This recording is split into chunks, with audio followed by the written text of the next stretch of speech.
This Till Whittaker fight, man, this one just won't go away. This whole division is very interesting. You got to look at a division, and there's no real rules on how to maneuver your career that are going to hold up over time.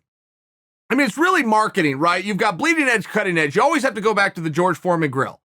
That grill failed 3 times. They bring George Foreman in. They rename it the George Foreman grill. It's the exact same cooking apparatus they had out and failed with 3 different times.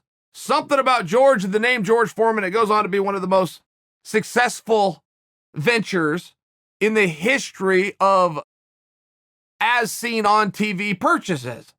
George's cut alone is rumored at like $200 million or something. But it had failed 3 times. The exact same cooking apparatus had failed 3 times. Now, I only offer you that because there's just a time. There's just a time and a place, and you have to observe the landscape at all times. But if you observe the landscape at 185 pounds, it is very unclear.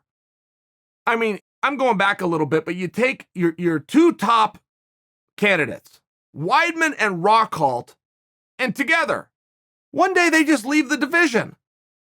You then have Jacare, who comes out and says, I'm leaving the division. You have Yoel Romero, who was given multiple opportunities as always a top choice, but is probably not at 43-year-olds going to be put in there. You got Kelvin Gastelum, who goes out and gets upset by Darren Till.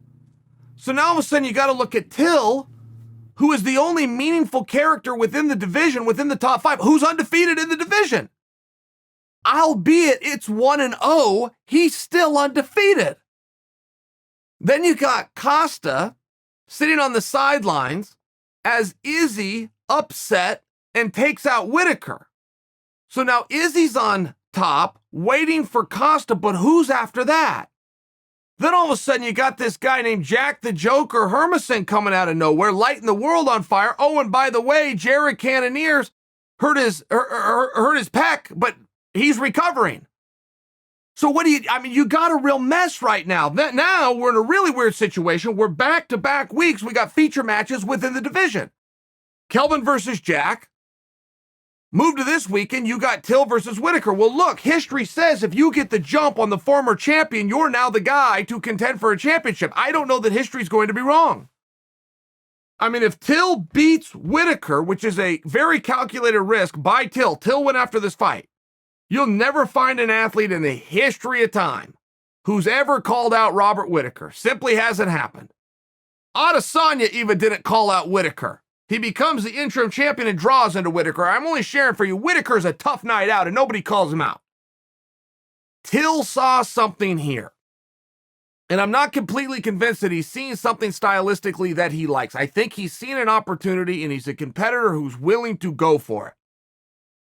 But that match is very interesting because if you juxtapose that with what we saw a week ago, which is Jack getting over on Kelvin, Jack is now taken to the meet and he's hedged his own bet, which is he is calling for a title fight against Costa. And where that gets very interesting and very calculated is people will always gravitate towards calling out the champion for good reason. But they will never think a step ahead of, yeah, I'm calling out the champion because I'm going for a championship match, but what if today's champion is no longer the champion by the time I get the match? So if everybody else is pointing their guns at Adesanya, there's a whole pool over there. Let them fight about it. Go jump in the shallow end. You're the only guy calling out Costa. So Jack is going to have that field to himself. Mark my words, as sure as night follows day. If Whittaker beats Till, Whittaker will grab that mic and he will call out Adesanya. If Till beats Whittaker, Till will grab that mic and he will call out Adesanya. One of them may get their way if Adesanya comes out on Costa. All I'm sharing with you is Jack has now put himself at the other end of the pool all by himself. He is the only guy building up any conversation and any interest in a fight with Costa. Now, he's doing that hedging his bet that Costa gets over on Izzy. It's risky. Everything's risky. And I don't know if Jack fully thought this through. I don't know if unintentionally he did something very wise or it's just the way that it went, or if this was the strategy that he invoked. But everything in life is a risk. There's a lot of things that have to come through. But if all things remain the same, Costa ends up beating Izzy, Jack is going to be the only one who has any kind of a mandate or a pull or support behind him for that fight. I would argue for you that unless Izzy comes out and demands an immediate rematch, that Jack is going to slide into that. Look, a lot of things can change between now and then. I'm just pointing to you the pieces on the board that have been laid out. Jack is hedging his contendership opportunities and his right to contend and challenge on Costa getting the upset. It's risky, it's unique, it's very smart. It's as good of a play as you can possibly make. Till Whittaker won't do that. They won't broadly call out the winner of the fight, and they shouldn't. That would be a sucker's move.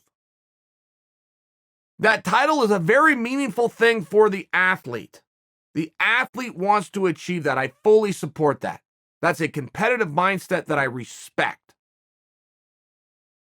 The title does not matter in the current landscape to the viewing audience as much as the participants in each contest. The viewing audience wants to see specific people competing with specific people. Every now and then they'll defer back to the rankings, but they'll only defer to the rankings if the ranking supports their argument. Otherwise, they don't give a damn.